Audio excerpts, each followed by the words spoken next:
ইমান যখন বিপদে জর্জরিত হতে থাকে তখন সে ভেঙে পড়ে, তখন অন্ধকারের বিপদের অন্ধকার বিদীর্ণ করে আলোর এক প্রভা তার চোখের সামনে উদ্ভাসিত হয়ে ওঠে। সেটা কি?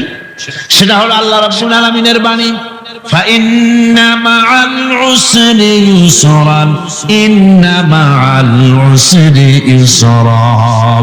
আল্লাহ পাক বলেন, জেনে রাখো, দুঃখ এবং কষ্টের সাথে রয়েছে সুযোগ আর সুবিধা, আর অসচ্ছলতার সাথে রয়েছে উদার সচ্ছলতা। জোরে কোন সুবহানাল্লাহ।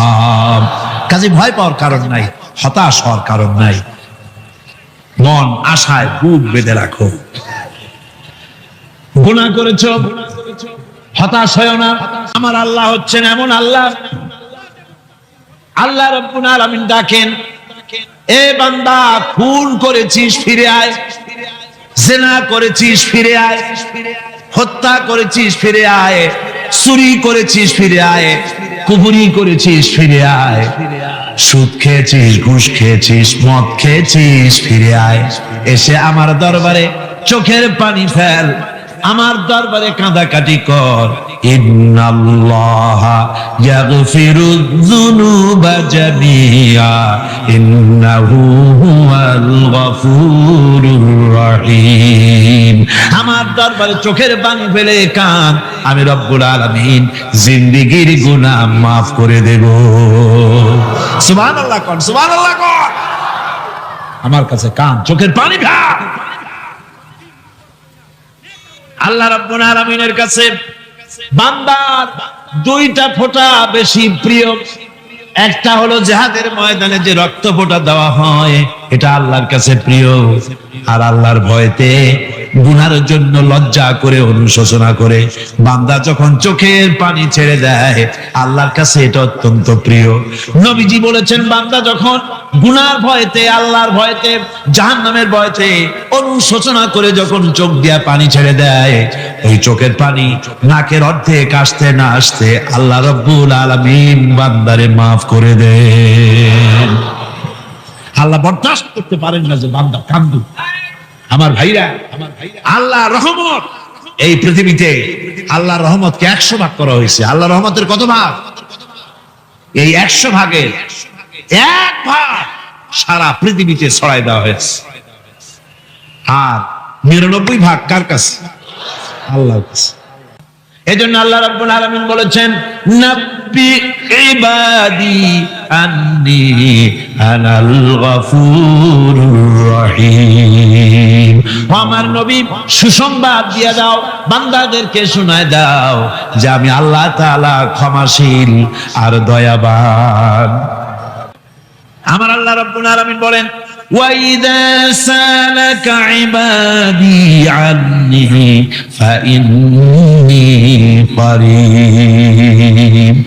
আমার হাবিব, আমার বান্দা আমার ব্যাপারে প্রশ্ন করে, আমি বান্দার একদম নিকটে।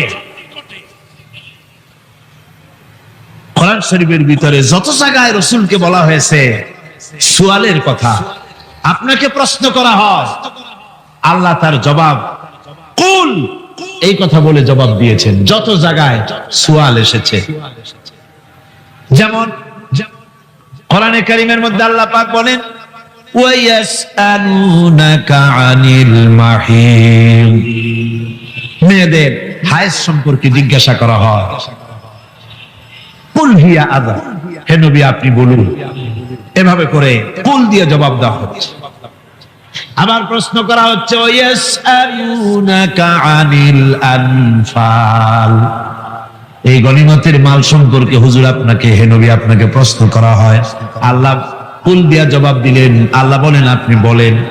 ওয়ায়াসআলুনাকা আনিল খামরি ওয়াল মাইসির, আল্লাহ পাক বলেন নবী আপনারে প্রশ্ন করা হয়, কুল ফীহিমা ইসমুন কাবীর, আল্লাহ কুল দিয়া বললেন তুমি বলো।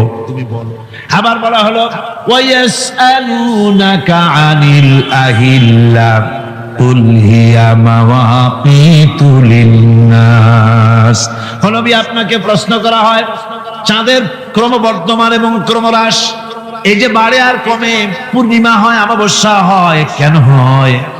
আপনি বলুন কুল, আপনি বলেন এটা আমি অক্ত এবং সময়, বছর আর দিন গণনা করার জন্য পৃথিবীবাসীদের জন্য বিনা পয়সায় একটা ক্যালেন্ডার বানাইয়া আকাশে ঝুলাই রেখেছি। এভাবে যত জায়গায় এসেছে আপনাকে প্রশ্ন করা হয়, তত জায়গায় আল্লাহ জবাব দিয়েছেন কুল, আপনি বলেন। গোটা কোরআন শরীফের ভিতরে এই একটি মাত্র জায়গা যেখানে বলা হয়েছে আপনাকে প্রশ্ন করা হয়। আল্লাহ এখানে বলতে পারতেন কুল, আপনি বলেন, আল্লাহ তোমাদের নিকটবর্তী, এভাবে জবাব হয় না। এটা কায়দাটা হলো এই, আল্লাহ বলতেছেন ওয়াইজা সালাকা ইবাদি, ও আমার নবী, প্রশ্ন তো আমার বান্দারা আমার ব্যাপারে করেছে, এবার আপনার জবাবের কোনো দরকার নাই। প্রশ্ন আমার ব্যাপারে, আমি নিজে জবাব দিয়ে দেই, ফা ইন্নী কারীব। ও বান্দা, আমার ব্যাপারে প্রশ্ন করেছিস, জবাব আমি দেই, আমি তোর সবচাইতে বেশি নিকটে। সুবহানাল্লাহ, কত নিকটে? ওয়ানাহানু আকরাবু ইলাইহি মিন হাবলিল ওয়ারিদ। তোর যে রব, এই শাহরগের চাইতেও আমি তোর বেশি কাছে। সুবহানাল্লাহ। আমারে ডাক, আমারে ডাক, কলিজা দিয়া ডাক, অন্তর দিয়ে। আল্লাহকে গফুর এবং রহিম হিসাবে পাওয়া যাবে। সব আল্লাহকে বলতে হবে, গুনাহ মাফ চাইতে হবে। এই জন্য হুজুর সাল্লাল্লাহু আলাইহি ওয়াসাল্লাম দৈনিক 100 বার তওবা করতেন। কোন হাদিসে আছে 70 বার, কোন হাদিসে আছে 100 বার তওবা করতেন। নামাজের পরে তো প্রত্যেক নামাজেই পড়তেন হুজুর, সালাম ফিরাতেন আর সাথে সাথে বলতেন আল্লাহু আকবার, আস্তাগফিরুল্লাহ, আস্তাগফিরুল্লাহ, আস্তাগফিরুল্লাহ। মনে থাকবে আপনাদের? মনে থাকবে? সালাম ফিরাইয়া কি বলবেন? না, সালাম ফিরাবার সাথে সাথে বলবেন আল্লাহু আকবার, তারপরে পড়বেন আস্তাগফিরুল্লাহ, আস্তাগফিরুল্লাহ, আস্তাগফিরুল্লাহ। তওবা করবেন, আল্লাহর কাছে সবসময় গুনাহ মাফ চাইতে থাকবেন, বিনীত থাকবেন। আল্লাহকে পাওয়া যাবে, তাকে রহিম হিসেবে পাওয়া যাবে। সুতরাং ঈমান বিল্লাহ, আল্লাহর প্রতি ঈমান আনলে পরে চতুর্থ নম্বরে যে উপকারটা হবে সেটা হলো হতাশায় ভুগবে না, নিরাশায় ভুগবে না, আশায় বুক বেঁধে উঠবে, ঈমান মজবুত হবে, আল্লাহর কাছে মানুষ বিনয়ী হয়ে যাবে। এবার পঞ্চম নম্বরের উপকার আমি বলছিলাম, ঈমান বিল্লাহ, আল্লাহর প্রতি ঈমান আনলে পরে অসংখ্য উপকার হয়, অসংখ্য বৈশিষ্ট্য আছে। এর 6টা উপকারের কথা আমি বলবো। কয়টা? অসংখ্য উপকারের ভিতরে প্রধান 6টি উপকারের কথা বলবো। এর বললাম কয়টা? 4টে বলছি। এবার বলো পঞ্চম উপকারের কথা। আল্লাহর প্রতি আপনি পূর্ব পশ্চিমে কতবার মুখ ঘোরালেন, এটাই কিন্তু আপনার আসল সৎ কাজ নয়। আসল সৎ কাজ হলো আল্লাহর প্রতি ঈমান আনা। এই ঈমানের ব্যাপারে 3টা দিন আমরা পার করে দিলাম, এখনো কথা শেষ হয় নাই। আল্লাহর প্রতি ঈমান আনলে পরে যে উপকারটা হবে পঞ্চম নম্বরে, সেটা হলো কঠোর এবং কঠিন বিপদের ভিতরে বান্দার ভিতরে অবিচলতা এবং ধৈর্যের সৃষ্টি হয়ে যাবে। আলহামদুলিল্লাহ। কঠিন বিপদ মুসিবত আসতে পরে সে অবিচল থাকবে। সারা দুনিয়ার বিপদ আপদ, শত্রুতা, দুঃখ, কষ্ট, মুসিবত, জুলুম, নির্যাতন সবকিছু পাহাড়ের মতো উঁচু হয়ে তাকে ঘিরে ফেলবে, কিন্তু তাকে এক চুলও নাড়াতে পারবে না।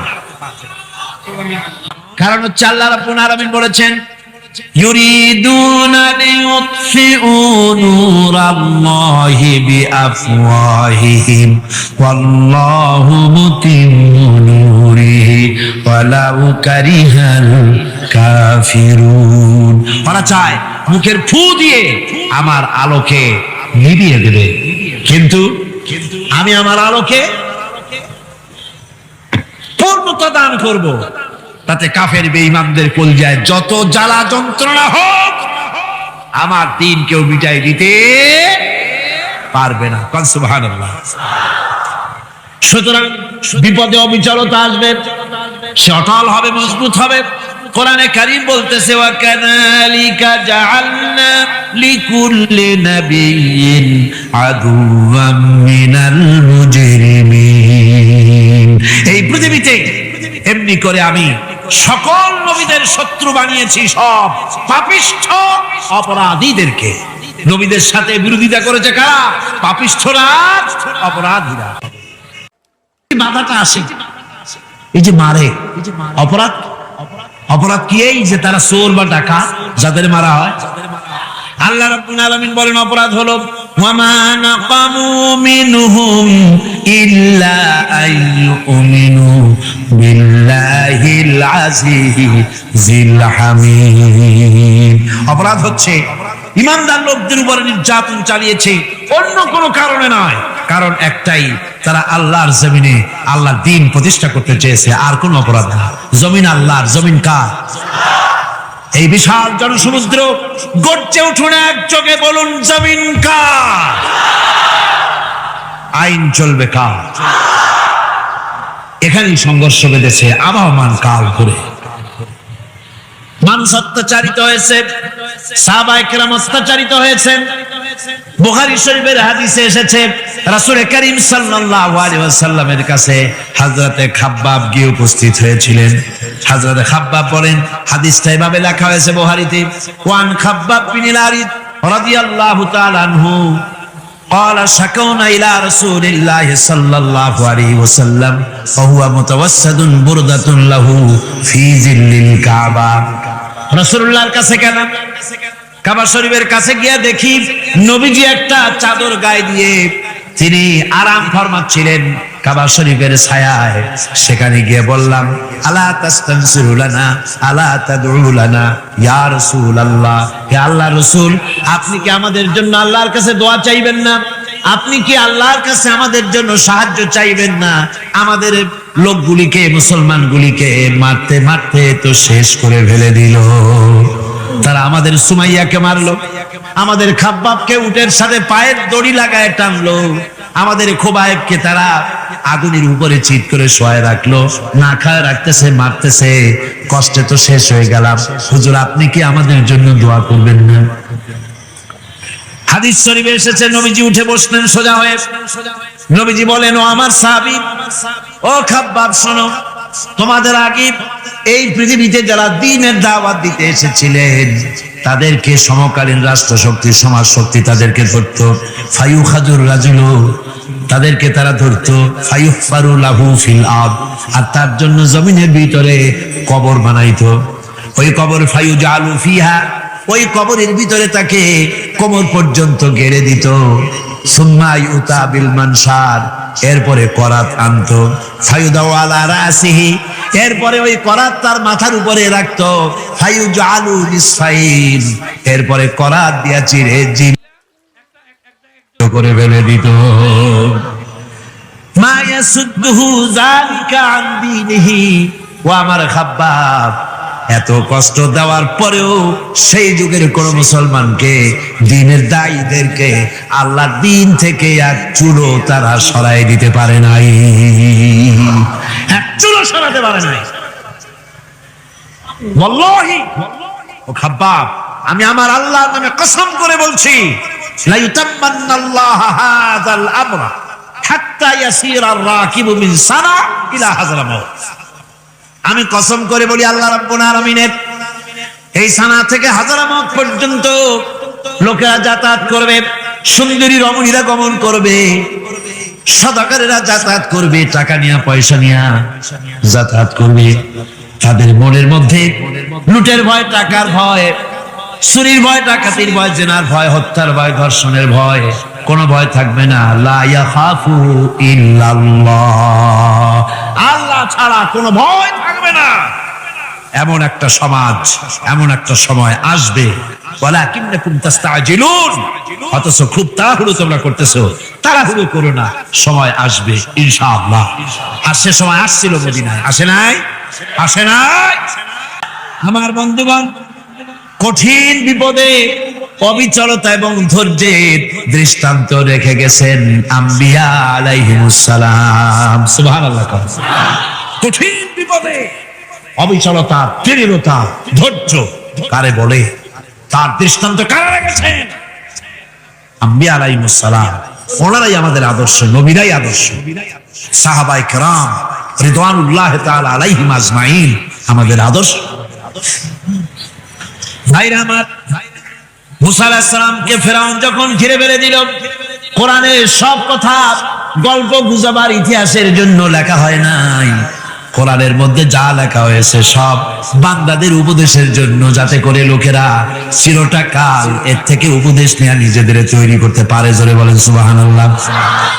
মুসা আলাইহিস সালামের কথা আল্লাহ বলেন, ফেরাউন তাকে ঘিরে ফেলে দিল, পালাবার রাস্তা নাই। ফালাম্মা تراءى الجمعان قال أصحاب موسى إنا لمدركون।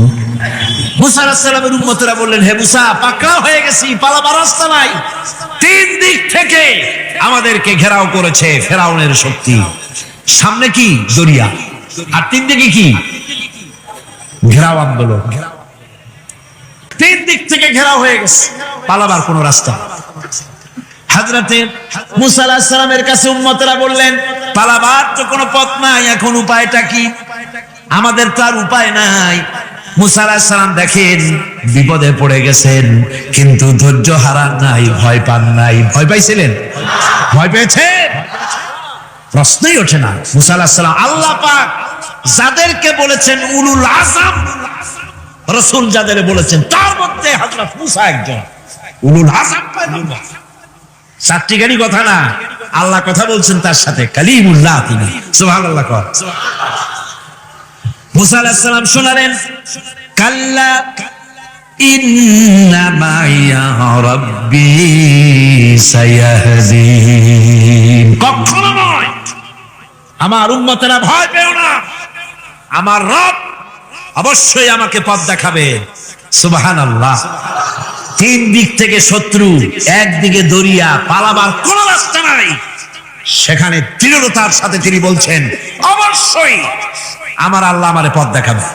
সুবহানাল্লাহ। নবীরা এই দৃঢ়তা দেখিয়েছেন, অবিচলতা দেখাইছেন। আল্লাহ পাক মুসা আলাইহিস সালাম যখন এই দৃঢ়তা দেখালেন, এই অবিচলতা দেখালেন, সঙ্গে সঙ্গে জিবরাইল এসে হাজির হয়ে গেলেন।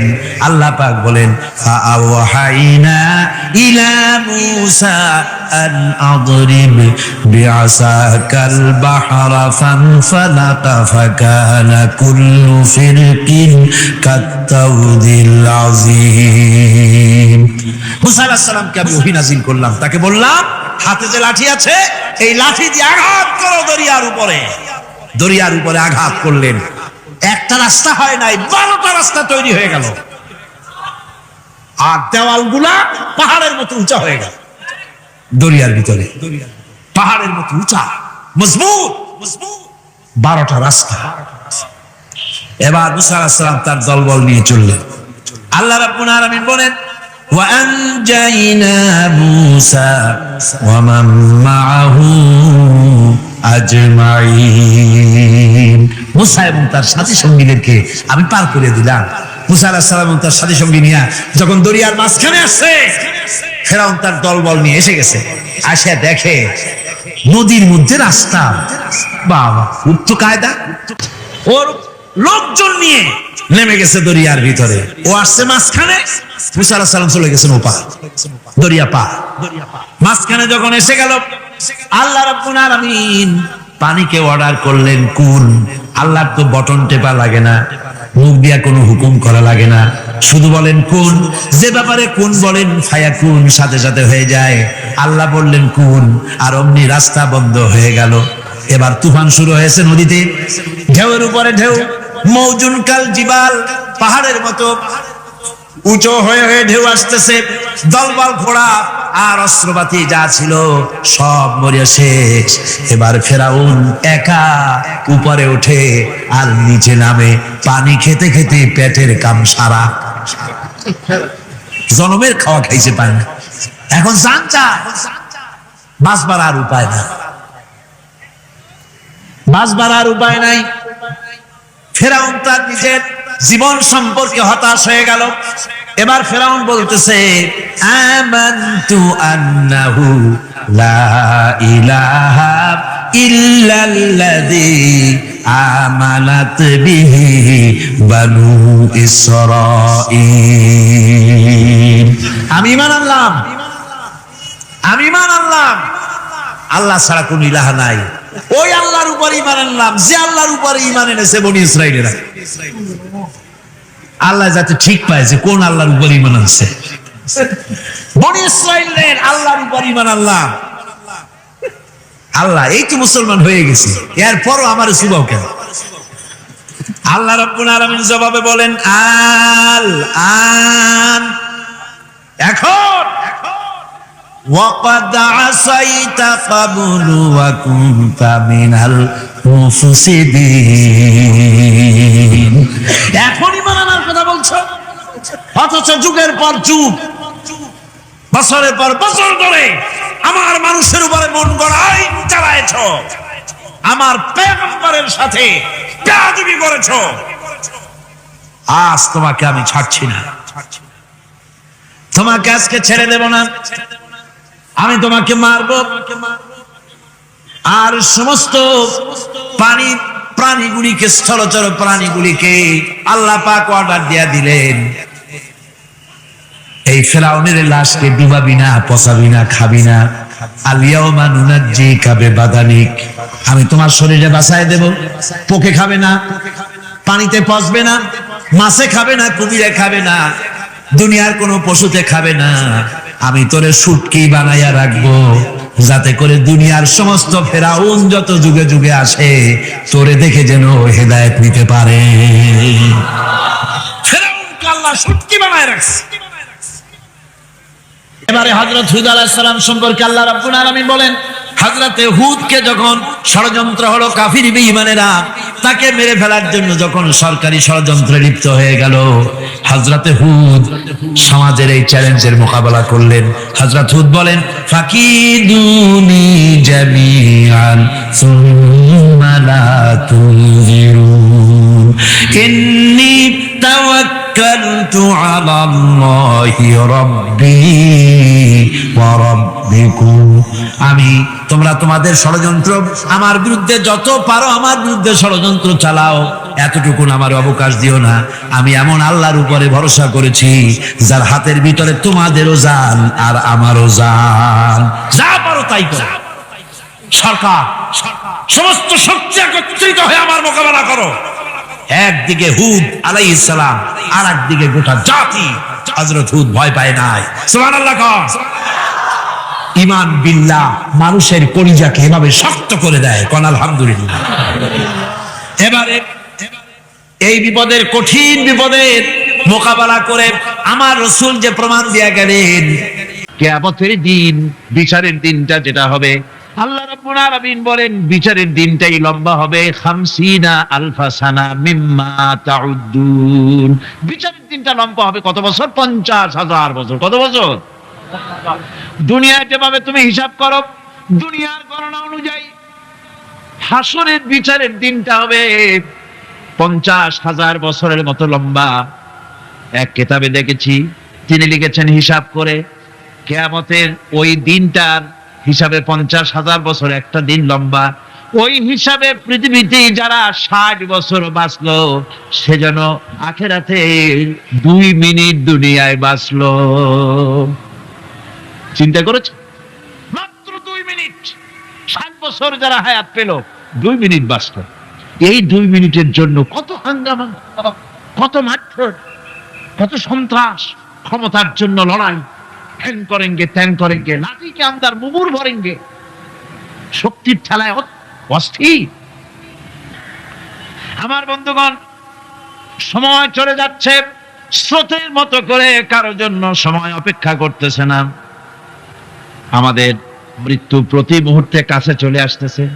এই জন্য শায়ের বলেছেন, আগাহা আপনি মৌত সে কোই বাশার নেহি, আগাহা আপনি মৌত সে কোই বাশার নেহি, সামা সো বরস কে হ্যাঁ পল কি খবর নেহি। মৃত্যু সম্পর্কে আমাদের কারো জানা নাই। যে কোনো মুহূর্তে মৃত্যু আমাদের কাছে এসে যেতে পারে, মৃত্যু সম্পর্কে কিছুই জানা নাই। অথচ প্রতি মুহূর্তে আমরা মৃত্যুর দিকে এগিয়ে চলছি। মাল সামান 100 বছর কি ধরে খাবো তাও জমা করে রেখেছি, কিন্তু এক মুহূর্তের খবর নাই। মাহফিলে এসেছি, বাড়ি যেতে পারবো নিশ্চয়তা নাই। আছে? বলেন আছে? আপনি বাড়িটাও ভালো, বসেছেন, দাঁড়াতে পারবেন, এই নিশ্চয়তা আছে? নাই। সুতরাং সূরাটিতে সময়ের উপরে কসম করে মূলত সময়ের অপরিসীম গুরুত্ব সম্পর্কে আল্লাহ পাক মানুষকে বুঝাই দিতেছেন। সময়ের দাম দাও। আমাদের সময় চলে যায় গান শুনতে শুনতে, আশ্চর্য মলম বিক্রি করা দেখতে দেখতে, তাস পাশা খেলতে খেলতে সময় চলে যায়, কেউ খেয়াল করে না। সময় বলতে অতীত কালও হতে পারে, আবার বর্তমানও হতে পারে। আর বর্তমান কাল কোনো কালই না। বর্তমান কাল কোনো কাল নয়। প্রতি মুহূর্তে ভবিষ্যৎ এসে বর্তমান হয়, আর প্রতি মুহূর্তে বর্তমান কি হয়? অতীত হয়ে যায়। বর্তমান কাল বলে কোনো কাল নাই। প্রতি মুহূর্তে অতীত হয়ে যাচ্ছে। এই যে আমি মাহফিলে বসছি না প্রথম এসে, ওইটা কি এখনো বর্তমান আছে? এই যে বর্তমান কথা অতীত হয়ে যাচ্ছে। সুতরাং বর্তমান কাল নাই। আল্লাহ পাক অল আসরের সময়ের কসম করে বলছেন। যদি আমরা চিন্তা ভাবনা করি তাহলে আমরা লক্ষ্য করব আমাদের আসল মূলধন সময়। আসল মূলধন কি? জীবনের আসল মূলধন কি? সময়। ইমাম রাজি রহমতুল্লাহ আলাইহি এই পর্যায়ে এক বুজুর্গের ব্যক্তির কথা তিনি আলোচনা করেছেন। তিনি বলেছেন যে একটা লোক, তিনি সূরা আল আসর এর ব্যাখ্যা তিনি বুঝতেছিলেন। ব্যাখ্যাটা এই মাথার মধ্যে ঘুরপাক খাচ্ছিল, এর ব্যাখ্যা কি? একবার তিনি বাজারে ঢুকলেন, তারপরে তিনি শুনতে পেলেন বাজারের এক প্রান্ত থেকে একজন চিল্লায় বলতেছে, সেই ব্যক্তির উপরে রহম করো যার পুঁজি গলে যায়, সেই ব্যক্তির উপরে রহম করো যার পুঁজি গলে যায়। উনি চিন্তা করলেন পুঁজি এবার গলে কেমন?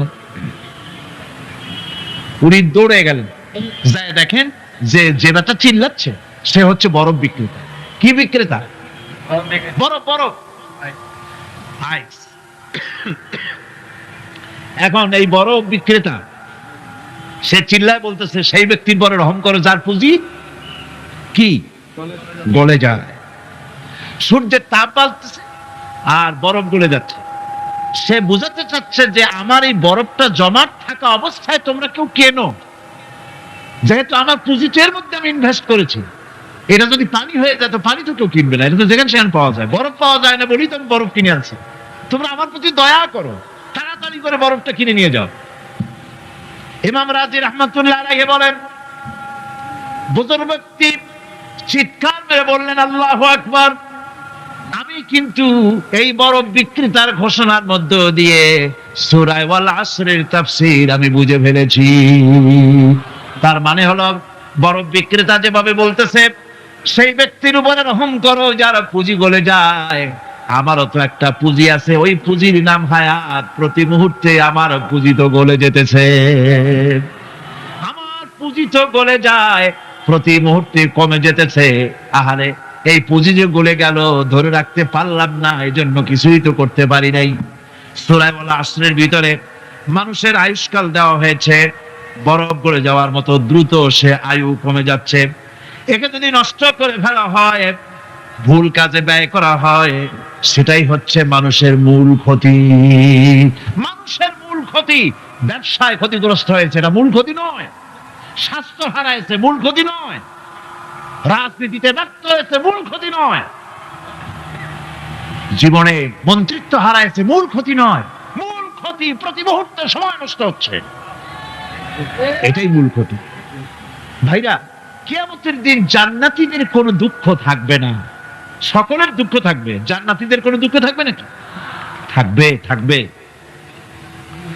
জান্নাতীদের মনের মধ্যে একটা দুঃখই থাকবে। ভালো করে শুনুন, জান্নাতীদের মনের মধ্যে একটা দুঃখই হবে।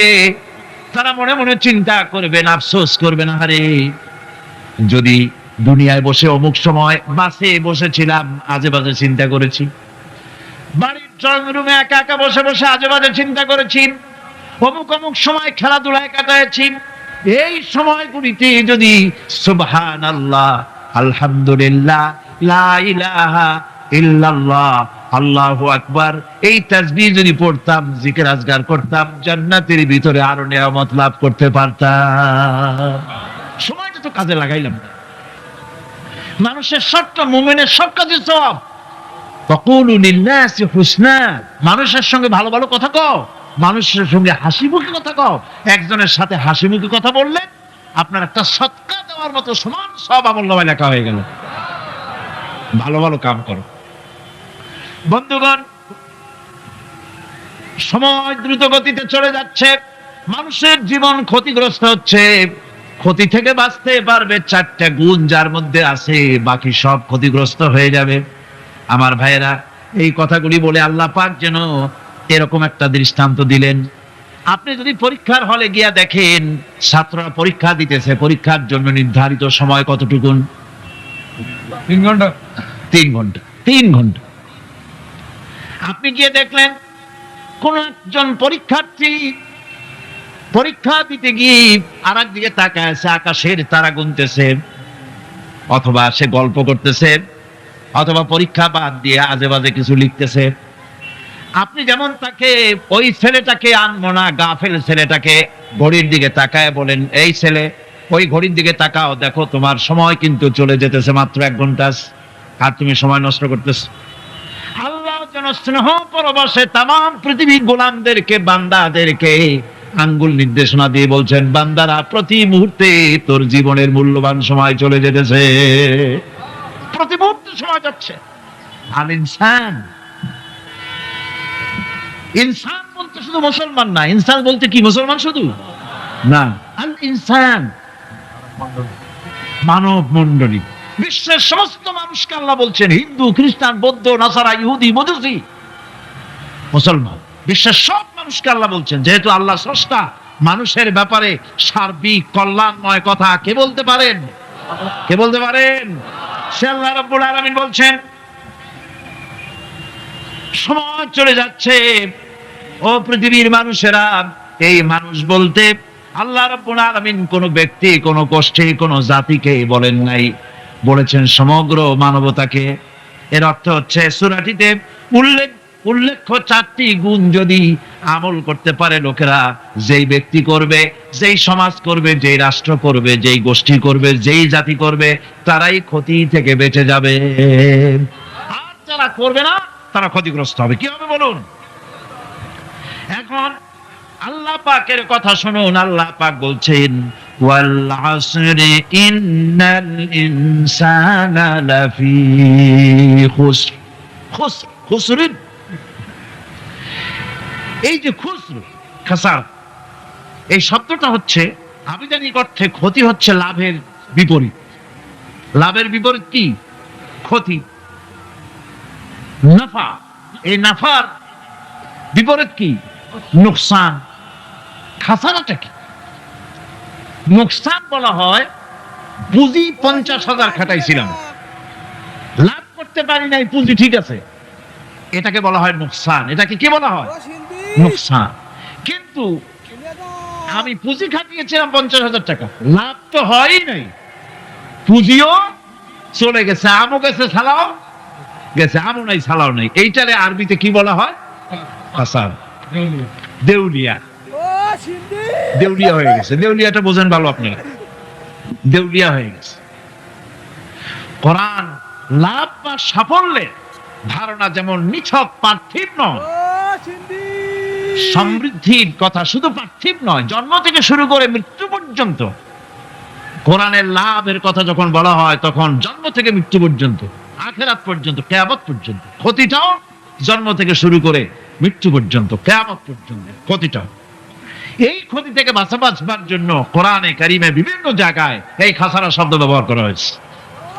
আল্লাহ রাব্বুল আলামিন বলছেন, ওয়ামান খাফফাত মাওয়াজিনুহু ফাউলাইকা আল্লাযীনা খাসিরু আনফুসাহুম বিমা কানু বিআয়াতিনা ইয়াযলিমুন। যাদের পাল্লা ভারী হবে কিয়ামতে তারাই হবে সফলকাম, আর যাদের পাল্লা হালকা হবে, নেকির পাল্লা, নেকির পাল্লা যাদের হালকা হবে তারা হবে ক্ষতিগ্রস্ত। তারা নিজেদের ক্ষতি নিজেরাই ক্ষতি সাধনকারী হবে কিয়ামতের দিন। কাজে মানুষের জীবনের সমুদয় কার্যাবলীর ভালো অংশ যদি খারাপ অংশের উপরে বিজয়ী হয়, তারপরে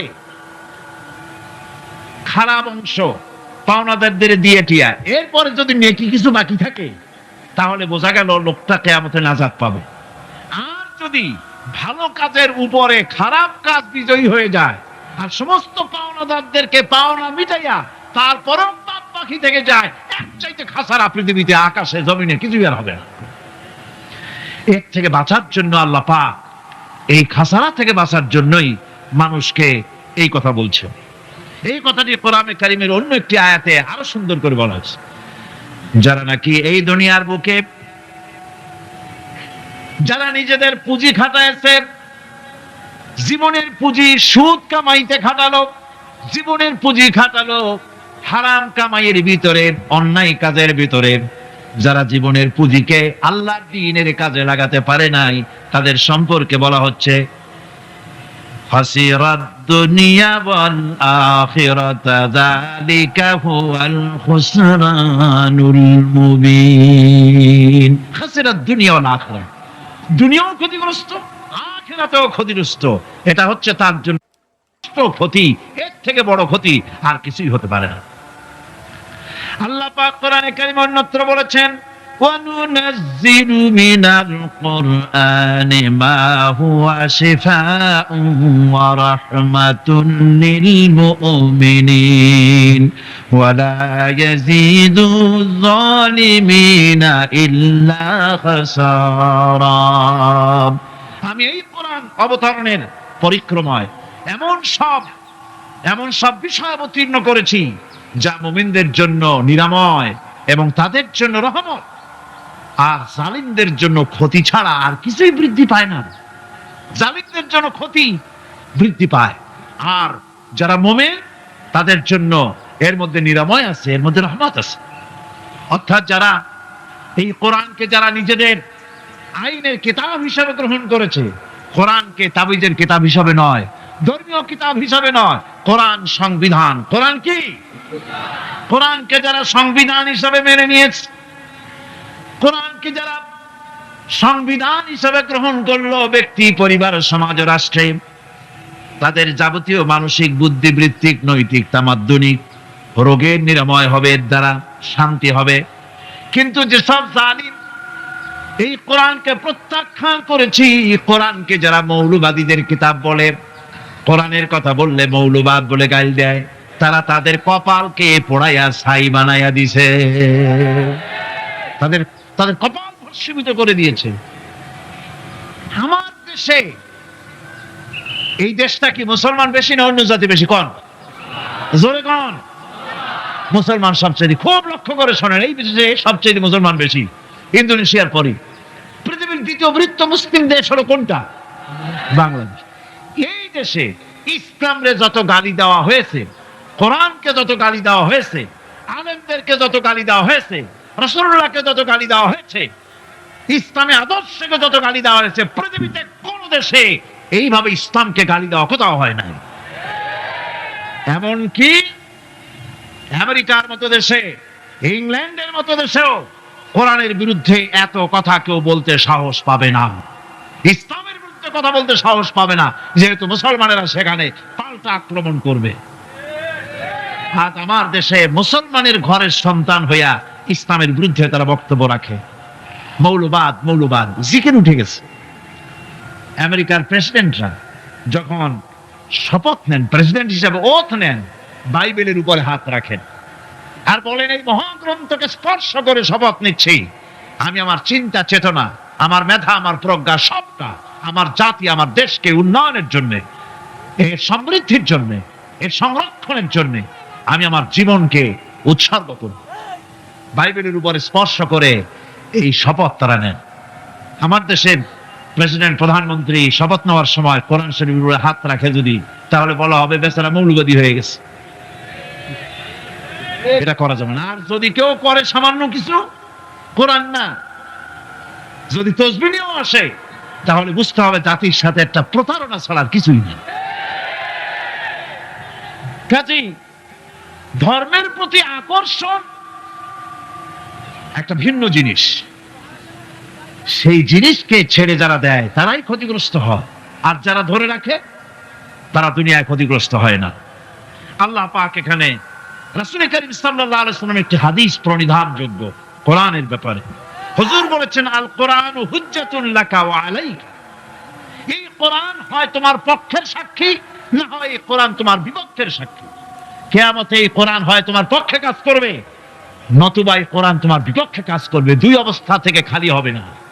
হয় কোরআন তোমার পক্ষে সাক্ষী দেবে, না হয় আমরা কি চাই? কিয়ামতে কি চাই? বলেন কি চাই?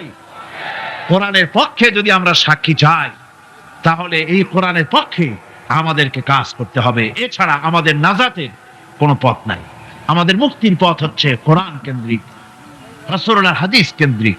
এর বাইরে আমাদের সমস্ত পুঁজি নষ্ট হয়ে যাবে। আমাদেরকে পৃথিবীতে টিকে থাকতে হলে কোরআনের উপরে ভিত্তি করে আমাদেরকে বাঁচতে হবে, টিকতে হবে। কোরআনে কারিমে আল্লাহ রাব্বুল আলামিন অন্যত্র বলেছেন, কুল ইন্নাল খাসিরিনাল্লাযীনা খাসিরু আনফুসাহুম ওয়া আহলিহিম ইয়াওমাল কিয়ামাহ আলা যালিকা হুয়াল খুসরানুল মুবিন। বলো, প্রকৃত দেউলিয়া তারাই যারা কিয়ামতের দিন নিজেকে, নিজের পরিবার পরিবর্গকে এই ক্ষতির দিকে যারা ঠেলে দেবে। ভালো করে শুনে নাও, এটি হচ্ছে সুস্পষ্ট ক্ষতি, সুস্পষ্ট দেউলিয়াপনা। এই ক্ষতি থেকে বাঁচার জন্য আল্লাহ রাব্বুল আলামিন কোরআনে কারীমের মধ্যে বলেছেন, ওয়াল আসরি ইন্নাল ইনসানা লাফি খুসর। পড়েন সবাই, ওয়াল আসরি ইন্নাল ইনসানা লাফি খুসর। মানুষের, সমগ্র মানুষের জীবন ক্ষতিগ্রস্ত। কে বলতেছেন? গা শিউরে ওঠার কথা না? গা শিউরে ওঠে। আল্লাহ বলতেছেন ক্ষতিগ্রস্ত, ব্যর্থ। আপনি যতই মনে করেন আপনার মিল আছে, কল আছে, কারখানা আছে, মন্ত্রী, টাকা পয়সা আছে, প্রেসিডেন্ট হয়েছেন, প্রধানমন্ত্রী হয়েছেন, আপনার জীবন সফল হয়েছে, আল্লাহ বলেন না, জীবন ব্যর্থ, জীবন বিফল, জীবন ক্ষতিগ্রস্ত। তামাম পৃথিবী, সমস্ত মানুষ ক্ষতিগ্রস্ত, ব্যর্থ। চারটা কাজ করলে সফল হবে। কয়টা কাজ? জোরে বলেন, কয়টা কাজ? ইল্লাল্লাযীনা আমানু ওয়া আমিলুস সালিহাতি ওয়া তাওয়াসাউ বিল হাক্কি ওয়া তাওয়াসাউ বিস সাবর। চারটা কাজ করলে জীবন হবে সফল। এই ব্যর্থতা থেকে, এই ক্ষতি থেকে যদি বাঁচতে চাই কি না? কারা কারা চাই? দেখাই তো হাত। কারা কারা চাই? ক্ষতির হাত থেকে বাঁচতে চাই কারা? আলহামদুলিল্লাহ, হাত নামা। ক্ষতির হাত থেকে যারা বাঁচতে চান, আল্লাহ রাব্বুল আলামিন তাদের জন্য ফর্মুলা পেশ করেছেন, ইল্লাল্লাযীনা আমানু ওয়া আমিলুস সালিহাতি ওয়া তাওয়াসাউ বিল হাক্কি ওয়া তাওয়াসাউ বিস সাবর। আল্লাহ পাক বলেন, চারটি কাজ করলে জীবন সফল হয়ে যাবে। কয়টা কাজ? চারটা কাজ করলে জীবনটা সফল হয়ে যাবে। এক নম্বরে ঈমান। এক নম্বরে কি? ঈমান। এটাই হচ্ছে ফাউন্ডেশন। ক্ষতি থেকে বাঁচার জন্য প্রথম যে গুণটি, সেটির নাম হচ্ছে ঈমান। ইসলামে ঈমানের স্থান সর্বপ্রথম, তারপরে হচ্ছে ইসলাম। ঈমান আগে, তারপরে কি? ইসলাম। ইসলাম হচ্ছে বীজ, ঈমান হচ্ছে বীজ, আর ইসলাম হচ্ছে চারা, গাছ। এটা হচ্ছে ভিত্তি। এই ভিত্তিকে সর্বপ্রথম মজবুত করতে হবে, ঈমানের ভিত্তি। ঈমান ফিস সামাওয়াতি ওয়াল আরদি ওয়া মান ইনদাহু লা ইস্তাকবিরুনা আন ইবাদাতিহি ওয়া লা ইস্তাহসিরুন। আসমান এবং জমিনে যা কিছু আছে সব আল্লাহ পাকের, আর যে সব ফেরেশতারা তার নিকটে আছে তারা সবাই আল্লাহ পাকের বন্দেগী করছে। আল্লাহ পাকের বন্দেগী করার ভিতরে কেউ ত্রুটি করছে না। ইউসাব্বিহুনা আল-লাইলা ওয়ান-নাহারা লা ইয়াফতুরুন। তারা রাত দিন তার প্রশংসা কীর্তনে মাথা নত করে দিয়ে কোন রকমের বিশ্রাম ছাড়া, শৈথিল্য ছাড়া সব আল্লাহ পাকের জিকির করছে, তাসবিহ করছে, আনুগত্য করছে। আকাশের সমস্ত ফেরেশতারা, কত ফেরেশতা তার তো কোনো ঠিক ঠিকানা নাই। কত লক্ষ লক্ষ ফেরেশতা আছে, শুধু রুকুর হালতে আছে, কেউ তো সিজদার হালতে আছে, কেউ তো কিয়ামের হালতে আছে। আর যার উপরে যে ডিউটি আছে সেই ডিউটি পালন করছে, সব আল্লাহ পাকের আনুগত্য করে চলছে। এভাবে করে আল্লাহ পাক বলছেন যে আমার আনুগত্য এবং আমার তাসবিহ, আমার গুণকীর্তন করার জন্য সবাই এর মধ্যে ব্যস্ত আছে। ইউসাব্বিহু লিল্লাহি মা ফিস সামাওয়াতি ওয়া মা ফিল আরদ আল মালিকিল কুদ্দুসিল আজিজিল হাকীম।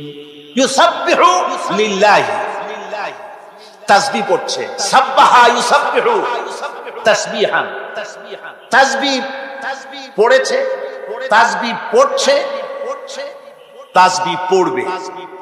কিয়ামত পর্যন্ত যা কিছু আছে আকাশে, যা কিছু আছে জমিনে, যা কিছু আছে এর মাঝখানে, সব তাসবিহ পড়ছে। কার? আল্লাহ পাকের জিকির করছে, তাসবিহ করছে। হযরত ইউনূস আলাইহিস সালাম মাছের পেটে যখন ঢুকে পড়েছিলেন, যখন নিজের জীবন সম্পর্কে হতাশ হয়ে গিয়েছিলেন, তখন তিনি শুনতে পাচ্ছিলেন চতুর্দিকে যে সমস্ত জলচর প্রাণী আছে, হাত্তাকে সমুদ্রের তলদেশের, দরিয়ার তলদেশের বালুকণা, পাথরের নুড়ি, শৈবাল, সব কিছু থেকে আল্লাহ পাকের জিকির হচ্ছে। ভিতর থেকে আওয়াজ আসতেছে, আল্লাহ আল্লাহ আল্লাহ আল্লাহ আল্লাহ আল্লাহ আল্লাহ আল্লাহ আল্লাহ। জোরে বলেন আল্লাহ আল্লাহ আল্লাহ আল্লাহ আল্লাহ আল্লাহ আল্লাহ। হযরত ইউনূস আলাইহিস সালাম তখন বললেন, লা ইলাহা ইল্লা আনতা সুবহানাকা ইন্নী কুনতু মিনাজ জালিমিন। লা ইলাহা ইল্লা আনতা, তুমি ছাড়া কোনো ইলাহ নাই। আমি তোমার প্রশংসা করছি, আমি তোমার পবিত্রতা ঘোষণা করছি। আমি নিজের উপর জুলম করেছি। গাছপালা, তরুলতা সব তাসবিহ পড়ছে, জিকির করছে। কার? আল্লাহ পাক। এই জন্য রাসূল কারীম সাল্লাল্লাহু আলাইহি ওয়াসাল্লাম বলেছেন, গাছের পাতাটিও ছিল না, প্রয়োজন হলে গাছটা কেটে ফেলো, কিন্তু বিনা প্রয়োজনে গাছের পাতাও ছিল না, কারণ গাছের পাতা আল্লাহ পাকের জিকির করছে। কার জিকির করছে? গাছপালা, তরুলতা, কীট পতঙ্গ সব আল্লাহ পাকের তাসবিহ করছে, জিকির করছে। কোরআনে কারীম বলছে, ওয়ালিল্লাহি মুলকুস সামাওয়াতি ওয়াল আরদি ওয়া ইলাল্লাহিল মাসির। আকাশ মণ্ডল এবং জমিনের বাদশাহী আল্লাহ পাকের, এবং তারই কাছে আমাদের সকলকে ফিরে যেতে হবে। মালিক হচ্ছেন তিনি, আর তার তাসবিহ আকাশ জমিন, যা দেখতে পাই, যা দেখতে পাই না, এর মধ্যস্থিত যা কিছু আছে সব কিছুই আল্লাহ পাকের তাসবিহ গুণকীর্তনে সব নিরত আছে। অন্য আয়াতে আল্লাহ পাক বলেন, ওয়ালাহু মান ফিস সামাওয়াতি ওয়াল আরদি কুল্লুন লাহু কানিতুন। আসমান এবং জমিনে যা আছে তা সবই আল্লাহর নির্দেশের সামনে মাথা নত করে দিয়েছে।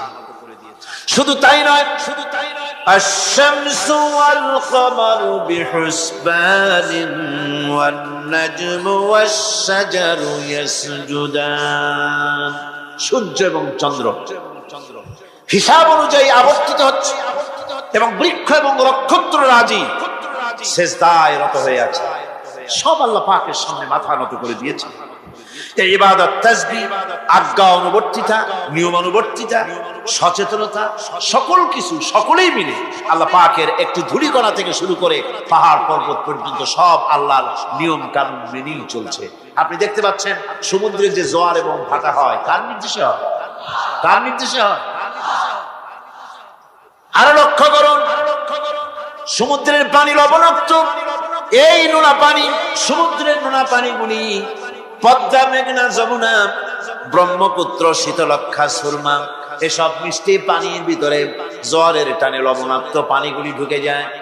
আবার ভাটির টানে মিষ্টি এলাকার পানিগুলি সব গিয়ে সমুদ্রের মধ্যে নোনা পানির মধ্যে চলে যায়। মাঝখানে কোনো পার্টিশন নাই, মাঝখানে কোনো হেজাব নাই, কোনো বেড়া নাই, বাদ নাই। অথচ নোনা পানি মিষ্টি পানির ভিতরে গিয়ে মিষ্টি পানিরে নোনা বানায় না, নোনা পানি মিষ্টি এলাকায় গিয়ে মিষ্টি পানিরে নোনা বানাইতে পারে না। এই যে আল্লাহ পাকের হুকুম মেনে সব চলতেছে, জোয়ার ভাটাগুলি হতেছে, রাত আর দিন চলতেছে। রাত 12টার সময় সূর্য এসে বলে না রাত সর, আমি এখন দিন বানায় ভালাবো। বেলা 12টার সময় রাতের আগমন ঘটতে পারে না। লাশ-শামসু ইয়ানবাগী লাহা আন তুদরিকাল কমারা ওয়ালাল লাইলু সাবিকুন নাহার ওয়া কুল্লুন ফি ফালাকিন ইয়াসবাহুন। সূর্য চাঁদকে অতিক্রম করতে পারে না, চাঁদ সূর্যকে অতিক্রম করতে পারে না। কারো সঙ্গে কারো বাধা হয় না, টক্কর লাগে না। সব আল্লাহ পাকের হুকুম মেনে ইলা আজালিন মুসাম্মা, নির্ধারিত সময় পর্যন্ত সবাই যাতায়াত করবে। শুধু তাই নয়, আল্লাহ পাকের এক বিরাট সিস্টেম, এক বিরাট কুদরতের মাধ্যমে গোটা পৃথিবী চলছে। এর কোনো পরিবর্তন হবে না। নারকেল গাছে কোনোদিন বেল হবে না, বেল গাছে কোনোদিন তাল হবে না, কাঁঠাল গাছে কোনোদিন খেজুর হবে না, আবার খেজুর গাছে কোনোদিন লিচু হবে না। হবে নাকি? ওয়ালান তাজিদা লিসুন্নাতিল্লাহি তাবদীলা।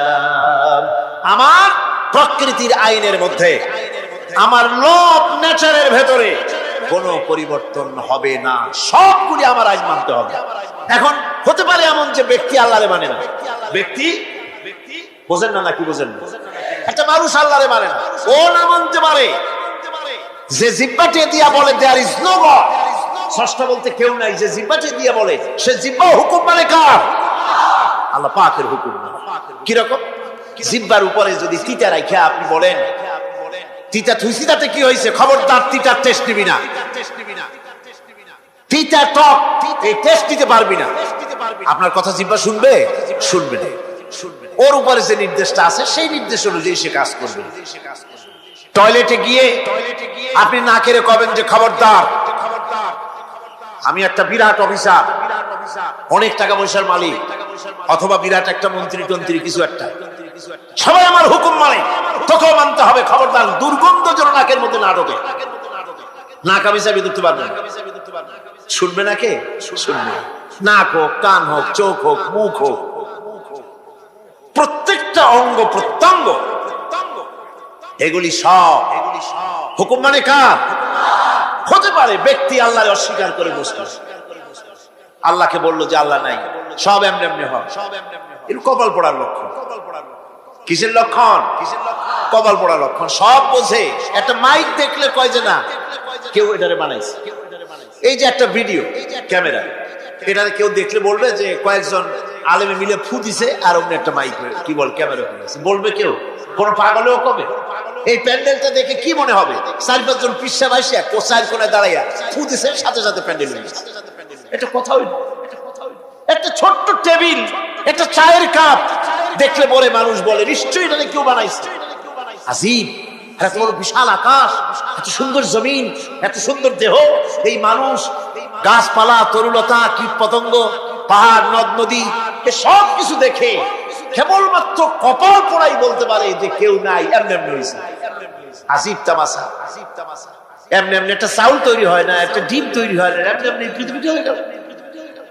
সবগুলির পেছনে আল্লাহ পাক আছেন, তিনি সৃষ্টি করেছেন। এখন উপাস্যের প্রতি এই সৃষ্টি মানুষের দৃষ্টি আকর্ষণ করে।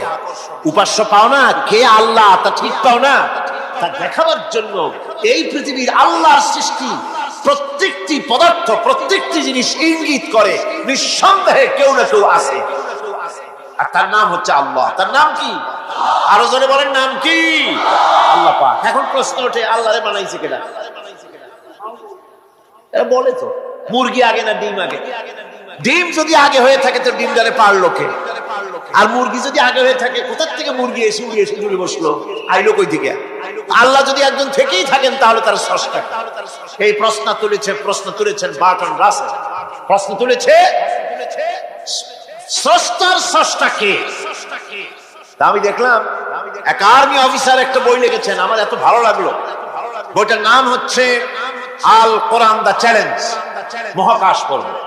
দারুণ লিখেছেন তিনি, আপনারা যদি পান খুঁজে নিয়ে পড়বেন। সে বইয়ের শেষ ভাগে গিয়ে তিনি এটার জবাব দিয়েছেন, স্রষ্টার স্রষ্টাকে তাই তুমি তালাশ করো। কানা চায় মানে পুজো চায় শীতই শুইতে।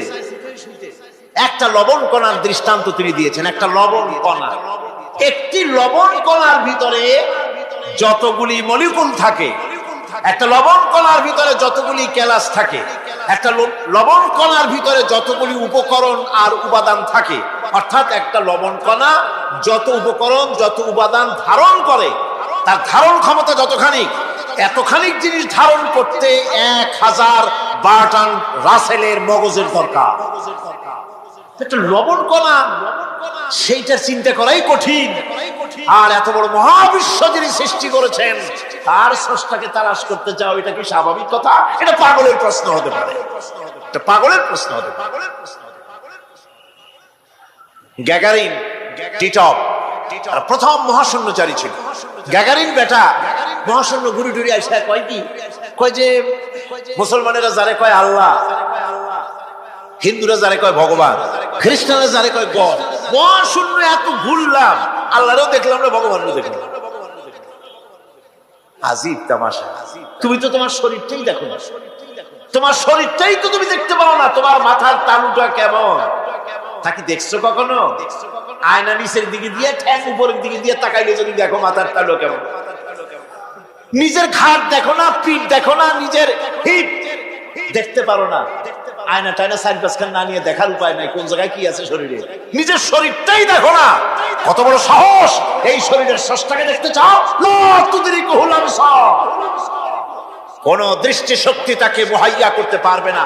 তার দৃষ্টি সকলকে আয়ত্ত করবে, কিন্তু পৃথিবীর কোন দৃষ্টি শক্তি তাকে আয়ত্তের ভিতরে নিতে পারবে না। মুসা আলাইহিস সালামের মতো পয়গম্বর তিনি বলেছিলেন, রব্বি আরিনি, রব্বি আরিনি, আল্লাহ আমি তোমারে দেখতে চাই। আল্লাহ পাক বলেছেন লান তারানি, কখনোই দেখতে পারবে না। সুবহানাল্লাহ। সুতরাং এই পৃথিবীর সবকিছু ইঙ্গিত করে যে একজন আছেন, একজন আছেন। এই ফুলের সৌন্দর্য যিনি দিলেন, ফুল দেখা যায়, সৌন্দর্য দেখা যায়, কিন্তু গন্ধ দেখা যায় না। এই পানির মিষ্টতা, মিষ্টি পানি, ফুলের গন্ধ, জোনাকি পোকার আলো, এই যে সুন্দর সুন্দর জিনিস দিয়ে আল্লাহ পাক এই বিশ্বকে সজ্জিত করেছেন, এ সব কিছুই ইঙ্গিত করে নিঃসন্দেহে একজন আছেন। আর যিনি আছেন তার নাম হচ্ছে কি? আল্লাহ। জোরে বলেন তিনি কে? আল্লাহ। এখন এই স্রষ্টাকে চিনতে মানুষের বড্ড হয়রানি স্রষ্টাকে চেনার জন্য। এই স্রষ্টাকে খোঁজার জন্য, চেনার জন্য মানুষ শক্তি পূজা আরম্ভ করলো। ওই যে আমি আগে বলেছি, মানুষের মধ্যে একটা স্বাভাবিক প্রেরণা এই কারো না কারো সামনে মাথা নত করে দেবে। সেজন্য মানুষ, কেউ তো আগুনকে পূজা করলো, আগুনের ভিতরে শক্তি আছে বলে আগুনের সামনে মাথা নত করে দিল, পাহাড়ের সামনে মাথা নত করে দিল, মূর্তি বানাইয়া মূর্তির সামনে মাথা নত করলো, কাঠের মূর্তি, মাটির মূর্তি বানাইয়া তার সামনে মাথা নত করে দিল। এগুলির সামনে যদি তুমি মাথা নত করলে, এগুলি কি মাছির মতো একটা ছোট্ট প্রাণীও বানাতে পারবে? এই চ্যালেঞ্জ কার? আল্লাহ পাক কোরআন শরীফে আল্লাহ পাক বলেছেন, নবী ওদের বলেন, ওরা কি মাছির মতো ছোট্ট একটা প্রাণী বানাতে পারবে? পারবে না। এমনকি ওদের সামনে যে খাদ্যগুলি রাখা হয়, মূর্তি বানায়া সামনে যে খাদ্য রাখা হয়, এই খাদ্যের উপরে যদি মাছি পড়ে, খাবারগুলি উড়াই নিয়ে যায়। অথবা ওদের নাকের উপর এসে যদি মাছি এসে পড়ে, এই মাছিটাকে এতগুলো হাত সাথে একটা টোকা দিয়ে একটা মাছিকে উড়াই দিতে পারবে না। পারবে না। সুতরাং বুঝতে হবে, একথা বুঝতে হবে, স্রষ্টাকে তালাশ করতে গিয়ে মানুষেরা আগুনের পূজা করলো, পাথরের পূজা করলো, গাছের পূজা করলো, মাছের পূজা করলো, সাপের পূজা করলো, বাঘের পূজা করলো, শেষ পর্যন্ত সেক্সুয়াল অর্গান, এটার বাংলা করলাম না, এটারও পূজা করলো। এটাকে একটা শক্তির প্রতীক মনে করে এটার সামনেও মাথা নত করলো। বন্ধুগণ, মাটির পূজা করলো, জমিনকে নিজের মা মনে করে এটার পূজা করলো। অথচ আল্লাহ পাক পরিষ্কার করে বলে দিয়েছেন, লা ইলাহা ইল্লা আনা ফা'বুদুন, আমি ছাড়া কোনো ইলাহ নাই, আল্লাহ ছাড়া কোনো ইলাহ নাই। কোরআনে কারীম বলছে, ইন্নাল্লাযীনা তাদউনা মিন দুনিল্লাহি ইবাদুন আমসালুকুম। আল্লাহ পাক বলেন, আমাকে বাদ দিয়ে তোমরা যার সামনে মাথা নত করো, যার সামনে পূজা করো, অর্চনা করো, বন্দেগী করো, ওটা তোমার মতো আমার আরেকটি গোলাম। তুমি যেমন আমার গোলাম, ওটাও আমারই গোলাম। একটু জোরে সরে জিকির করেন, লা ইলাহা ইল্লাল্লাহ, লা ইলাহা ইল্লাল্লাহ, লা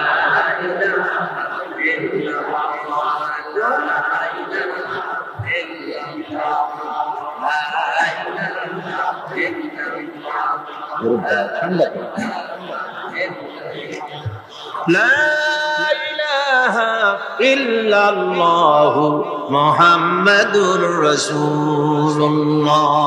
সুতরাং বোঝা যাচ্ছে আল্লাহ হচ্ছেন এক এবং একক। এই আল্লাহ সুবহানাহু ওয়া তাআলা তিনি বলছেন, আমাকে বাদ দিয়ে যার সামনে মাথা নত করো, ওরা আমার গোলাম। সূর্য কার গোলাম? চন্দ্র কার গোলাম? সাপ বলেন, বাঘ বলেন, আগুন বলেন, সব কার গোলাম? এগুলি সব কার কথা শোনে? আগুন যতই পূজা করেন, আগুনের মধ্যে আপনি পড়লে আগুন কি ছাড়বে? ছাড়বে না। তবে হ্যাঁ, আগুনের মালিক যদি বলে তাহলে ছেড়ে দিবে, ঠিক কিনা? ইব্রাহিম আলাইহিস সালামকে আগুনের ভিতরে যখন ফেলে দেওয়া হচ্ছে, ফেরেশতা বলতেছিল, আমার কাছে সাহায্য চাও, আগুন থেকে বাঁচায় দেই। হযরত ইব্রাহিম বলেছিলেন, আমার তো পরীক্ষা হতেছে, ইমতিহান হতেছে, আমাকে ডিস্টার্ব করো না, আমি তোমার কাছে কেন সাহায্য চাইবো? আমি আগুনে পুড়লে পরে আমার মাবুদ, আমার খোদা, আমার আল্লাহ তিনি যদি খুশি হন, তাহলে আমার এমন আল্লাহকে খুশি করার জন্য 1000 বার পুড়তে রাজি আছি। তোমার কাছে কেন সাহায্য চাইবো? আমি তো অন্ধ, আল্লাহর ইবাদত করি না, যিনি আমার দুঃখ দুর্দশা নিজের চোখে না দেখেন। আগুনের মধ্যে পড়ে গেলেন, আল্লাহ পাক আগুনকে অর্ডার করে দিলেন, ইয়া নারু কুনি বারদাও ওয়া সালামান আলা ইব্রাহিম। আগুন আমার ইব্রাহিমের জন্য ঠান্ডা হয়ে যা, শান্তিদায়ক ঠান্ডা হয়ে যা। তাহলে দেখা গেল আগুনের মালিক হচ্ছেন আল্লাহ পাক। আল্লাহ পাক আজও যদি কোনো পূজা করা রাখবেন আগুনের, আগুনের পূজা করা তো হারাম।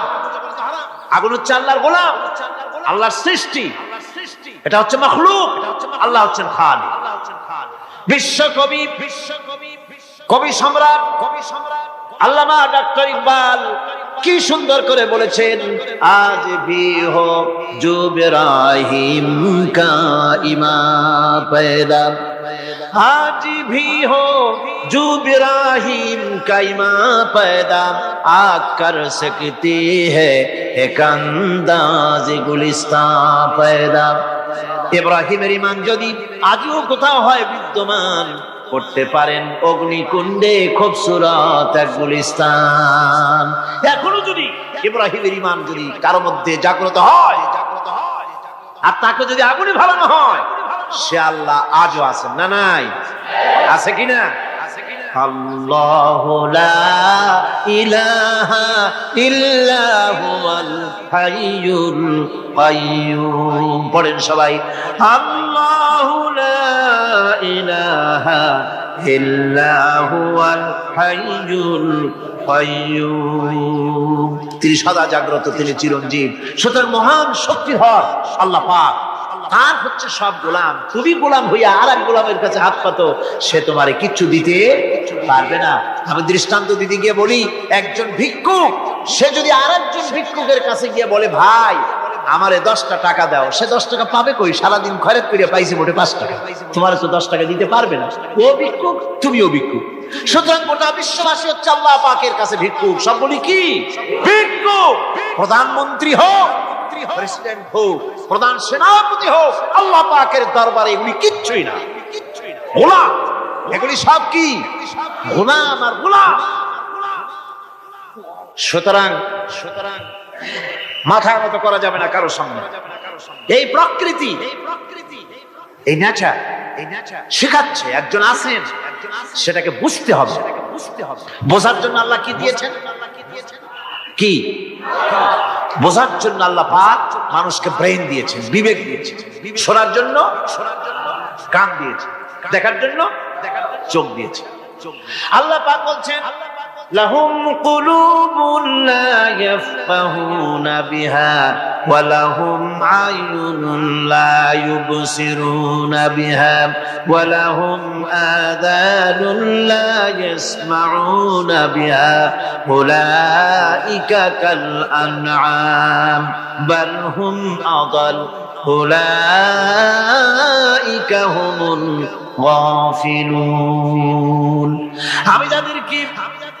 আমি যাদেরকে কান দিয়েছিলাম, কলব দিয়েছিলাম, বিবেক দিয়েছিলাম, বিবেক দিয়ে সব বুঝলো, কিন্তু আমারে বুঝলো না। বিবেক দিয়ে সব বুঝলো, বিবেক দিয়ে সমস্ত জিনিস, নিজের স্বার্থের জিনিসগুলি বুঝলো, কিন্তু আল্লাহকে বুঝলো না। কান দিয়েছিলাম শোনার জন্য, গান শুনলো, বাজে কথা শুনলো, সব শুনলো, কিন্তু হকের দাওয়াত তার কানের মধ্যে ঢুকলো না।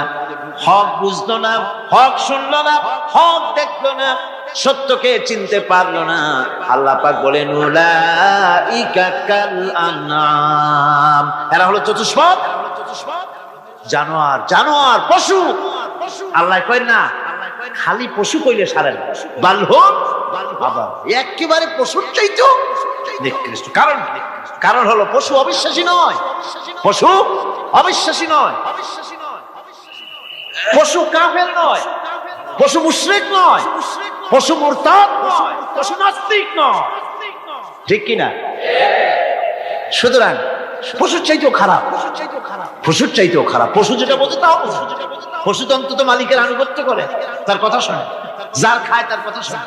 কুত্তাটাও, কুকুরও যার খায় তার কথা শোনে, ঠিক কিনা গণ? অথচ যে আল্লাহ রাব্বুল আলামিন খেতে দিলেন, পড়তে দিলেন, সব দিলেন, তার ইবাদতটা বুঝতে চেষ্টা করলো না, তার ইবাদত বুঝতে চেষ্টা করলো না, তার গোলামি করতে জানলো না। সুতরাং এগুলি হচ্ছে উলাইকা কাল আনআম, এগুলি চতুষ্পদ জন্তু এবং জানোয়ারের মতো, বরং তার থেকেও নিকৃষ্ট। মানুষকে আল্লাহ পাক জ্ঞান দিয়েছিলেন, সেই জ্ঞান দিয়ে সে দূরবীন আবিষ্কার করলো, জ্ঞান দিয়ে দূরবীন আবিষ্কার করলো যাতে করে শকুনের চাইতেও তীক্ষ্ণ দৃষ্টি সম্পন্ন হয়। সে গাড়ি আবিষ্কার করলো যাতে করে চিতাবাঘের চাইতেও বেশি দৌড়াইতে পারে। সে সাবমেরিন আবিষ্কার করলো যাতে করে মাছের চাইতেও বেশি দ্রুতগামী হয়ে চলতে পারে পানির তলা দিয়ে। সব কিছুই করলো, কিন্তু তার মনুষ্যত্বকে বাড়াইতে পারলো না, মনুষ্যত্বকে বাড়াতে পারলো না। এই মনুষ্যত্বই ছিল সবচেয়ে বড় জিনিস। কবি বলছেন মুঝে ये डर है कि दिले जिंदा तू ना मर जाए, मुझे ये डर है कि दिले जिंदा तू ना मर जाए, कि जिंदगानी इबारत है तेरे जीने से। मुझे ये डर है कि दिले जिंदा तू ना मर जाए, আমার এই ভয় হয় হে আমার জীবন্ত আত্মা তোর না অপমৃত্যু হয়ে যায়, কারণ তোর যদি অপমৃত্যু হয় তাহলে আমার তো বেঁচে থাকার কোনো লাভ নাই।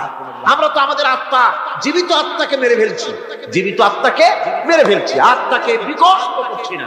আত্মাকে বিকশিত করতে হবে। এই আত্মা বিকশিত হবে কিভাবে? সব জিনিসের খাবার আল্লাহ পাক এই জমিনে তৈরি করেছেন, ঠিক কিনা? সকলের খাবার এই জমিনে।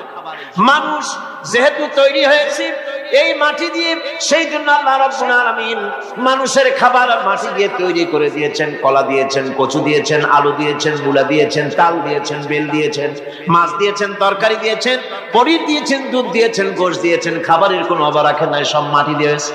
কিন্তু যেই রুহটা আমাদের ভিতরে, যে আত্মাটা আমাদের মধ্যে, যে আত্মা থাকলে পরে বাঁচি, আত্মা না থাকলে পরে মরে যাই, সেই রুহের খাবার আমরা কেউ দিতেছি না। রুহটা কি? আল্লাহ পাক বলছেন নবী আপনাকে প্রশ্ন করা হয় ওয়ায়াসআলুনাকা আনির রূহ কুলির রূহু মিন আমরি রাব্বি। নবী হে প্রশ্ন করা হয় রূহ কি জিনিস? এর জবাব হচ্ছে এই বলে দিন রূহ হচ্ছে আল্লাহর একটু অর্ডার, একটু হুকুম তোমার ভিতরে কাজ করছে। ওই রূহেরও কিছু খাবার আছে, ওই রূহেরও কিছু খাবার আছে। সে রূহকে খাবার জমিনে তৈরি হবে না। রূহ গোশত খাবে না, পনির খাবে না, দুধ খাবে না, সর খাবে না, ফল খাবে না। কি খাবে? রূহের খাবার। যেহেতু রূহ এই পৃথিবীতে তৈরি হয় নাই, রূহ এসেছে আলমে আরওয়াহ থেকে, সেজন্য রব্বুল আলামিন রূহের খাবার পাঠিয়েছেন লৌহ মাহফুজ থেকে। আল্লাহ পাক কোরআনে কারীমকে রূহের খোরাক করে পাঠিয়েছেন। রূহকে যদি বাঁচাতে চান তাহলে তার একমাত্র খাদ্য হতেছে তেলাওয়াতে কোরআন। তেলাওয়াতে কোরআন যত তেলাওয়াত করবেন ততই মজা লাগবে। সুবহানাল্লাহ, কোন সুবহানাল্লাহ। একটু হারাম শরীফ থেকে বেড়ায় আসেন। টাকা পয়সা যাদের আছে তাদের বলছি, পয়সা কড়ি যাদের আছে সিঙ্গাপুর বেড়ায়। আরে সিঙ্গাপুর বেড়ায় করবা কি? মার্কেটিং ছাড়া আর কিছুই নেই। সিঙ্গাপুর, ব্যাংকক, হংকং এই সমস্ত জায়গায় ঘুরে টুরে আসে খুব দেখে আসছে। টাকা নষ্ট করে লাভ নাই, বরং পয়সা কড়ি যদি আল্লাহ দিয়ে থাকেন হস্ত করবেনই। পয়সা কড়ি বেশি থাকলে রমজান মুবারকে উমরা করে এসেন। রাসূল করিম সাল্লাল্লাহু আলাইহি ওয়াসাল্লাম বলেছেন যে ব্যক্তি রমজান মুবারকে উমরা করলো সেজন্য আমার সাথে হজ আদায় করলো। কেন বলছি? এই জন্য বললাম আল্লাহ পাক আমাকে কয়েকবার নসিব করেছেন। সেখানে যখন রমজান মুবারকে যখন তেলাওয়াত হতে থাকে তারাবিহের ভেতরে, মনে হচ্ছে যেন আকাশ থেকে ওই নাজিল হতেছে। মানুষের চোখের পানি, নাকের পানি একাকার হারাম শরীফের ভিতরে। সেখানে তো মুনাজাত সারা বছর মুনাজাত হয় না, মুনাজাত হয় রমজান মুবারকে বেতেরের নামাজের ভিতরে। বেতেরের নামাজের ভিতরে ইমাম সাহেব হাত তুলে মুনাজাত করেন। অন্তত 8 থেকে 10 লক্ষ মানুষ হজের মৌসুমের মতো কাঁদতে কাঁদতে পাগল হয়ে। কোরআন কি মজা! কোরআন হচ্ছে রুহের খাবার। আমরা তো রুহের খাওয়াই না। ঘোড়ার উপরে চড়ি, গাধার উপরে চড়ি, ঘোড়ারে গাধারে জন্মের মতো মোটেই খাইতে দেই না, নিজে খাই জন্মের মতো। খাইয়া ঘোড়ারে খাইতে দেওয়া হয় না, গাধারে খাইতে দেওয়া হয় না। ফলে ওর উপরে যখন সওয়ার হয় তখন ঘোড়া গাধা না খাইতে খাইতে একদিন চারদিকে দিয়া জায়গায় সিটে মরা ছাড়ার কোনো পথ থাকে না। আমাদের মানুষেরা খায় কি? সুবহানাল্লাহ। এই যে শবে বরাত আসতেছে, কি যে খাবে! দিশা আগের থেকে লিস্ট তৈরি হয়ে যায় কতটা আইটেম তৈরি করা হয়। রমজান মাসে আল্লাহ একটু কম টম মান্দায় খাবে। একটা রমজান মাস আল্লাহ দিলেন, সেই রোজার মাসে যে সারাদিন খায় না, এটাকে উসুল করে ইফতারের সময় সে যে কত খাবার, চোখ সারা বড় হয়ে যাবে দেখুন। পেঁয়াজি, বেগুনি, হালিম, শরবত, তরমুজ, বেল, কলা, কচু, না খাইতে খাইতে মাঝে রক্ত শেষ। কয় ভাই নামাজটা কোন রকম পড়ে আসি, তারপরে খাবো। আবার গেল নামাজ পড়তে, আবার এসে খাইলো, খাইয়া তারপরে আবার ভাত খাইলো। কেমনি যে খায় আল্লাহ জানে, গলায় আঙ্গুল দিলে পাওয়া যায়। এরকম খাইয়া তারপরে তারাবি পড়তে দাঁড়ায়। ওরা জনমের মতো খাইলে পরে তো অলস হবে শরীর। তারাবি পড়তে দাঁড়াইছে, লম্বা কেরাত হচ্ছে, উনি রুকুতে আছে, ইমাম সেজদায় চলে গেছে, ওনার খবর নেই। অথবা উনি সেজদায় পড়ে আছে, ইমাম কোথায় উঠে গেছে তার খবর নেই। সুবহানাল্লাহ। সুতরাং নিজে খাইয়া ফ্যাক্টরে দুম্বার মতো সাইজ বানায় কোনো লাভ নাই। ব্যাগ বড় বানাবার না, সিনা বড় বানা। সিনা বড় বানা, সিনার ভিতরে কোরআন ধারণ করেন, মজা পাবেন। এই আল্লাহ রাব্বুল আলামিন এত বড় নিয়ামত, এই কোরআন এর থেকে বড় নিয়ামত পৃথিবীতে আর নাই। শ্রেষ্ঠ নিয়ামত, এর থেকে বড় নিয়ামত আছে ভাই? এই শ্রেষ্ঠ নিয়ামতকে পড়তে শিখুন, বুঝতে শিখুন। হেদায়েতের সবের মধ্যে আছে। সুতরাং আল্লাহ রাব্বুল আলামিন মনুষ্যত্বকে, আত্মাকে বিকাশ করার জন্য কোরআনে কারীম দিয়েছিলেন। মানুষ এই জ্ঞান দিয়ে আবিষ্কারের পিছনে চলে গেল। হ্যাঁ, আবিষ্কার দরকার আছে, মোটেই আমি এটাকে অস্বীকার করি না, সব দরকার। কিন্তু সেই সাথে আল্লাহ পাকের সাথে যে সম্পর্কটা থাকা দরকার ছিল, সেই সম্পর্ক থেকে মানুষ নিজেকে বিচ্ছিন্ন করেছে। কোরআনে কারীমে আল্লাহ পাক বলছেন, লাকাদ খালাকনাল ইনসানা ফি আহসানি তাকওয়িম। সব থেকে সুন্দর করে বানিয়েছি কারে? মানুষ। চিল্লা এখন কারে? মানুষ হলো সবচাইতে সুন্দর, সবচাইতে সুন্দর সৃষ্টি আমার। ওগুলা, এই মানুষগুলি হচ্ছে আশরাফুল মাখলুকাত। মানুষ কি মাখলুকাত? সৃষ্টির সেরা। আপনারা সৃষ্টির সেরা হইলেন কি দিয়া? আপনারা কি বাঘের মতো দৌড়াতে পারেন? বল্লার মতো হুল ফুড়াইতে পারেন? কুত্তার মতো কামড়াইতে পারেন? হাতির মতো শক্তি আছে? গরিলার মতো শক্তি আছে? মাছের মতো সাঁতরাইতে পারেন? সাপের মতো ক্রুদ্ধতা আছে? সিংহের মতো হিংস্রতা আছে? তো কিসের কোন দিক থেকে আপনি আশরাফুল মখলুকাত হলেন? আশরাফুল মখলুকাত হয়েছেন জ্ঞানের কারণে। কিসের কারণে?